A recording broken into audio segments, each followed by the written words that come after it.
కార్మికులు, రిటైర్ అయినటువంటి కార్మికులకి సుమారు 40,000 మంది కుటుంబ సభ్యులతో సహా వైద్య సేవలు అందిస్తున్న పోర్ట్ గోల్డెన్ జూబ్లీ హాస్పిటల్ని పీపీపీ మోడ్లో ప్రైవేటు వాళ్ళకి అప్పచెప్పాలని కేంద్ర ప్రభుత్వం నిర్ణయం చేసింది. ఆ నిర్ణయంలో భాగంగా పోర్టు యాజమాన్యం టెండర్లు పిలిచారు. దానికి వ్యతిరేకంగా సిఐటియుగా అప్పటి నుంచి ఇప్పటి వరకు కూడా ఈ ప్రైవేటీకరణ చర్యలు ఉపసంహరించుకోవాలని చెప్పేసి డిమాండ్ చేస్తూ పోర్టు హాస్పిటల్ని సొంత నిధులతోటి డెవలప్ చేయాలని డిమాండ్ చేస్తూ ఆందోళనలు వివిధ రూపాల్లో చేపట్టడం జరిగింది. 168 రోజులుగా రిలే నిరాహార దీక్షలు పోర్టు హాస్పిటల్ దగ్గర జరుగుతూ ఉన్నాయి. అప్పట్లో ఆ టెండర్లో ఎవరు భాగస్వాములు వేయకపోవడంతో ఆ టెండర్ పాత టెండర్ రద్దు చేసి కొత్త టెండర్ని రీటెండరింగ్ని యాజమాన్యం పిలిచింది. ఈ రీటెండరింగ్ ఏదైతే పిలిచారో దాన్ని వెంటనే రద్దు చేయాలని, అలాగే ప్రైవేటీకరణ చర్యలు విడనాడాలని చెప్పేసి డిమాండ్ చేస్తూ సిఐటియుగా ఆందోళనను ఉధృతం చేయాలని చెప్పేసి భావించాం.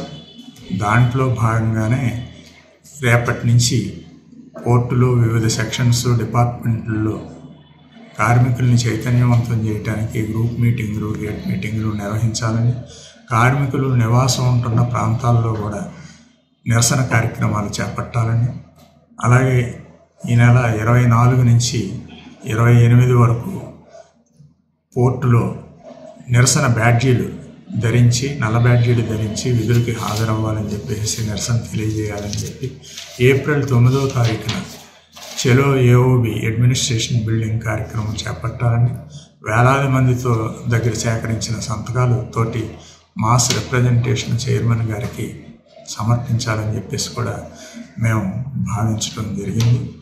ఈరోజు ఎందుకు ప్రైవేటీకరణ చేస్తున్నాం అని చెప్పేసి కేంద్ర ప్రభుత్వం చెప్పే కారణం ఏంటంటే, మెరుగైన వైద్య సేవల కోసమే ప్రైవేటు వాళ్ళకి ఇస్తున్నాం, వైద్యం ఖర్చులు తగ్గించుకోవడం కోసమే ప్రైవేటు వాళ్ళకి ఇస్తున్నాం అని చెప్పేసి మంత్రి ప్రకటించారు సాక్షాత్తు పార్లమెంట్లో. ఇది పూర్తిగా దెయ్యాలు వేదాలు వల్లించినట్టుగా ఉంది. మెరుగైన వైద్య సేవలు అందించాలని అంటే ఉన్న హాస్పిటల్ని మెరుగైన వైద్య సేవల కోసం దాన్ని అభివృద్ధి చేయటం మార్గం తప్ప ప్రైవేటు వాడికి ఇవ్వటం ఏ రకంగా మెరుగైన వైద్య సేవలు అందుతాయని చెప్పేసి మేము అడుగుతూ ఉన్నాం. అలాగే వైద్యం ఖర్చులు కూడా ఏ రకంగా తగ్గుతాయి. జగమెరిగిన సత్యం ఏంటంటే, ప్రైవేటు హాస్పిటల్స్లో వైద్యం ఖరీదు ఎక్కువ, లేకపోతే ప్రభుత్వ హాస్పిటల్లో వైద్యం ఖరీదు ఎక్కువ అని చెప్పేసి మేము అడుగుతున్నాం. కాబట్టి ప్రైవేటు వాళ్ళు వ్యాపారం కోసం వాళ్ళు లాభాపేక్షతోటి చేస్తారు తప్ప మెరుగైన వైద్య సేవలు, తక్కువ ఖర్చుకి వైద్య సేవలు అందించే బాధ్యత ప్రైవేటు వాడికి తీసుకోరు. ప్రభుత్వాన్ని బాధ్యత, యాజమాన్యాన్ని బాధ్యత, మెరుగైన వైద్యం అందించే బాధ్యత ప్రభుత్వాన్ని. ఆ రకంగా చేయటం మానేసి ప్రైవేట్ వాడికి ఇవ్వటం వల్ల వైద్యం ఖర్చులు తగ్గుతాయి, మెరుగైన వైద్యం అందించడం కోసం చేస్తామని చెప్పేసి అంటే ఇది పూర్తిగా నమ్మశక్యం కానిది, బూటకం తప్ప ఇంకోటి మటుకి కాదు. అసలైన కుట్ర ఏంటంటే, ఈ పోర్టు హాస్పిటల్ ఆవరణ 7-8 ఎకరాలు విస్తీర్ణంలో ఉంది. విలువైన భూమి నేషనల్ హైవే పక్కనే ఉంది. ఆ భూమిని కాస్త కొట్టేయటం కోసం ఈరోజు కార్పొరేట్ ప్రైవేటు వాళ్ళు వస్తున్నారు తప్ప దేనికి రారు. అలాగే కేంద్ర ప్రభుత్వం కూడా ఈరోజు ప్రభుత్వం అధీనంలో ఉండి ఈ ప్రకృతి వనరుల్ని, ఈ భూముల్ని ఈరోజు కార్పొరేట్లకి కట్టబెట్టే కుట్రలో భాగమే పోర్టు హాస్పిటల్ దగ్గర ఉన్నటువంటి భూమిని ప్రైవేట్ వాడికి అప్పచెప్పడం కోసమే చేసే నిర్ణయం తప్ప ఇది మరొకటి కాదు. వైద్య సేవలు మెరుగైన అందించడం కోసం కాదని చెప్పేసి మేము స్పష్టం చేయదలుచుకున్నాం. కాబట్టి ఈ కుట్రలను తిప్పికొట్టాలి. మెరుగైన వైద్య సేవలు అందించడానికి హాస్పిటల్ని, ఎందుకంటే పోర్టు దగ్గర ప్రతి ఏటా లాభాలు వస్తున్నాయి, 300-400 కోట్లు, రిజర్వ్ ఫండ్స్ ఉన్నాయి 2,000 కోట్లు.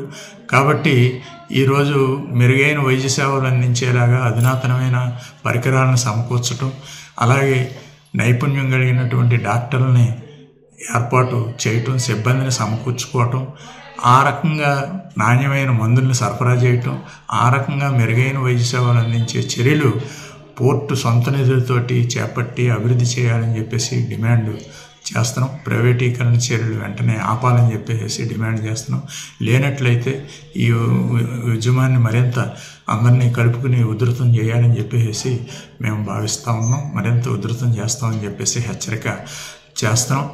కాబట్టి రేపటి నుంచి జరిగే ఈ ఆందోళనలు, పోర్ట్ హాస్పిటల్ని కాపాడుకోవటం జరిగే ఈ ఆందోళనలో, పోరాటాల్లో కార్మికులు, రిటైర్ అయినటువంటి కార్మికులు ప్రతి ఒక్కరూ భాగస్వాములయ్యి ఈ ఆందోళనలో, పోరాటాల్లో తమ వంతు పార్టిసిపేట్ చేసి పాల్గొనడం ద్వారా జయప్రదం చేయాలని చెప్పేసి విజ్ఞప్తి చేస్తున్నాం. నుంచి ప్రకటన వచ్చినప్పటి నుంచి మేము దీన్ని వ్యతిరేకిస్తూనే ఉన్నాము. దీనికి సంబంధించి అనేకమైనటువంటి ఉద్యమాలు చేస్తున్నాం దీనికి వ్యతిరేకంగా. అలాగే వేళకి సుమారు 170-180 రోజులు నుంచి రిలే నిరాహార దీక్షలు చేస్తున్నాము. ఈ మధ్యలో 2-3 మీటింగ్లు మేనేజ్మెంట్ మాతో పెట్టింది. అయినప్పటికీ వాళ్ళ మట్టుకు ముందుకు వెళ్తాము, ప్రైవేట్ వాళ్ళకి ఇవ్వాలి, ఎందుకంటే వాళ్ళు చెప్పేది ఒకటే, మేము రేట్లు తగ్గించాలి అంటున్నారు. కానీ మా ఆలోచన ప్రకారంగా ఎక్కడ రేట్లు తగ్గించే ప్రసక్తి రాదు ఇందులో. ఎందుకంటే మేము అడిగేది ఒకటే, ఇక్కడ డాక్టర్ని అపాయింట్ చేసుకోండి క్యాజువల్గా, అంతే తప్ప మీరు ఇప్పటికే కొంతమంది రిఫరల్ కేసులు పంపిస్తున్నారు. ఆ కేసులు విపరీతంగా మీరిచ్చే డబ్బులు కాకుండా అక్కడ వాళ్ళ వెళ్ళిన పేషెంట్ల దగ్గర కూడా వసూలు చేయడం జరుగుతుంది. కాబట్టి ఇవన్నీ మాకు కార్మికులకి ఏమాత్రం ఉపయోగపడవని మేము చెప్పదలుచుకున్నాము. ఇక్కడ ఇందులో పనిచేస్తున్న కార్మికులతో పాటు పెన్షనర్స్ ఉన్నారు. సుమారు అందరూ కలిపితే ఒక 40,000 మంది ఉన్నారు. వీళ్ళందరికీ వైద్యం చేయాలంటే ప్రైవేట్ తరం కాదు. అందువల్ల ఇది ఇక్కడ పోర్ట్లోనే దీన్ని ఆధునీకరించి తద్వారా అందరికీ సేవలు చేయాలనేది మా ఉద్దేశం. జక్కాన సత్యనారాయణ, వీడియల్ బెండ్ డాక్ వర్కర్స్ యూనియన్ అధ్యక్షుడిని. విశాఖపట్నం పోర్ట్ హాస్పిటల్ని ప్రైవేట్ పరం చేస్తామని చెప్పి కేంద్ర మంత్రి ప్రకటించిన విషయం అందరికీ తెలిసిందే. ఆ వెంటనే సిఐటిగా ఈ వేళకి 168 రోజులుగా పోర్ట్ అండ్ డాక్ కార్మికులు, పెన్షనర్లతో దాన్ని నిరసన కార్యక్రమం చేపట్టడం జరిగింది. పోర్ట్ హాస్పిటల్ ప్రైవేట్ పరం చేస్తే వచ్చే నష్టం ఏంటంటే ప్రైవేట్ వాడు లాభాలు చూస్తాడు తప్ప, లాభాపేక్ష ఉంటుంది తప్ప సేవ చేయడానికి రాడు. అందువలన దీన్ని మేము నిర్ద్వందంగా వ్యతిరేకిస్తున్నాం.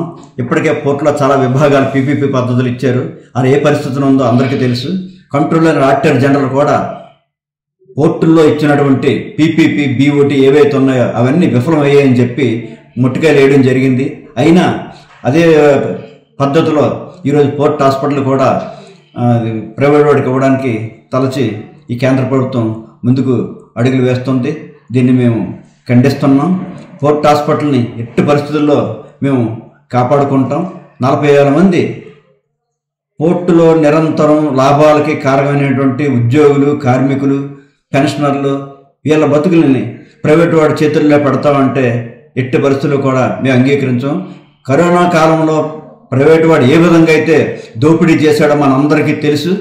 విచ్చలవిడిగా లాభాపేక్ష ధ్యేయంగా కనీసం మానవత్వం లేకుండా చేశారు. రేపొద్దున్న పోర్ట్ హాస్పిటల్ కూడా ప్రైవేట్ వాడు చేతుల్లో పెడితే పోర్ట్లో ఉన్నటువంటి ఈ 40,000 మంది ఎవరైతే వైద్య సదుపాయాలు పొందుతున్నారో వీళ్ళందరూ కూడా ఆరోగ్య భద్రత వాడి చేతిలో పెట్టినట్టు అవుతుంది. అందువల్ల మేము ఎట్టి పరిస్థితుల్లో కూడా దీన్ని మేము ఒప్పుకోము, దీన్ని నిరంతరం వ్యతిరేకిస్తామని చెప్పి సందర్భంగా తెలియజేస్తాం. Port union secretary.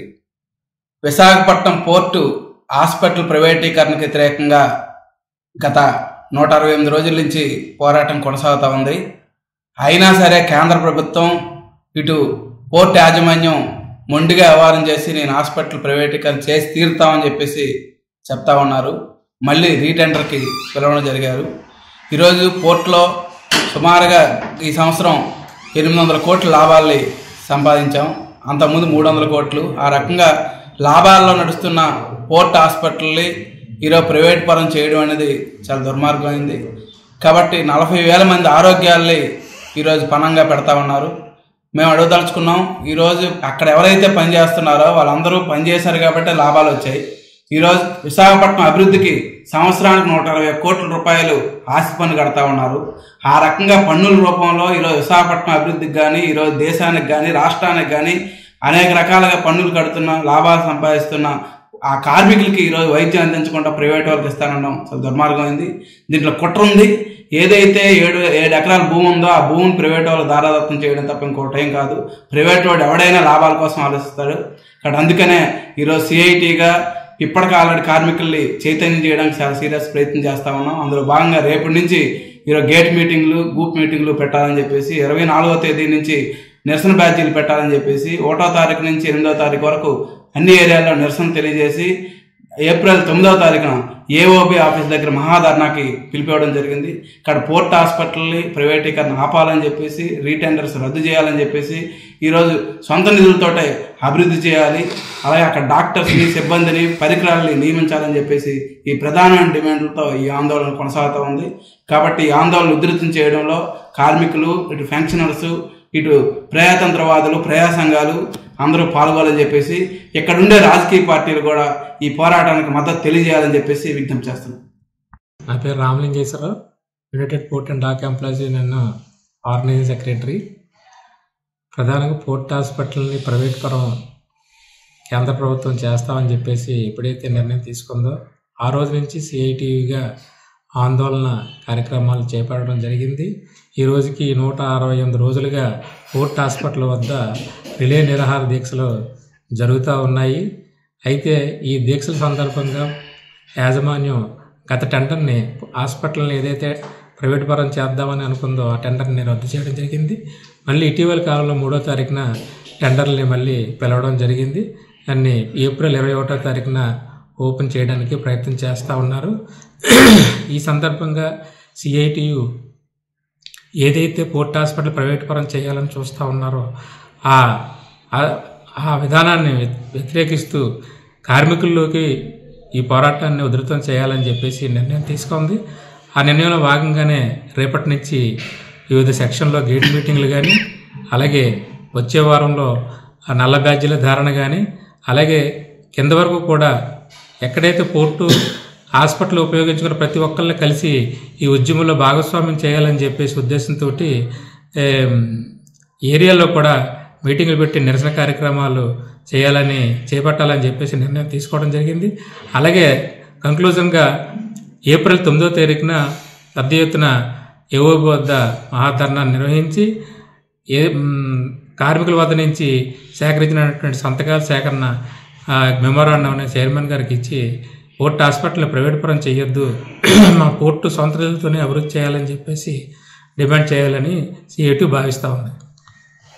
United port dock employees union general secretary K Satyanarayana. అలాగే పోర్ట్ హాస్పిటల్ ప్రైవేట్ వారికి ఇవ్వరాదని, అలాగే పోర్టు సొంత నిధులతోని అభివృద్ధి చేయాలని ఈ 2 డిమాండ్స్తోని ముందుకెళ్ళడం జరుగుతుంది. భవిష్యత్తులో మార్చి 18 నుంచి 23 వరకు ఆ గేట్ మీటింగ్లు పెట్టాలని, 24 నుంచి 28 వరకు నల్ల బ్యాడ్జీలు పెట్టాలని, అలాగే ఏప్రిల్ 1 నుంచి 8 వరకు వివిధ ప్రాంతాల్లోని నిరసనలు తెలియజేయాలని, ఏప్రిల్ 9న ఏఓబి వద్ద ధర్నా భారీ ఎత్తున చెయ్యాలనేసి అనుకోవడం జరుగుతుంది. Welcome to our YouTube channel. Don't forget to like, subscribe and share the videos.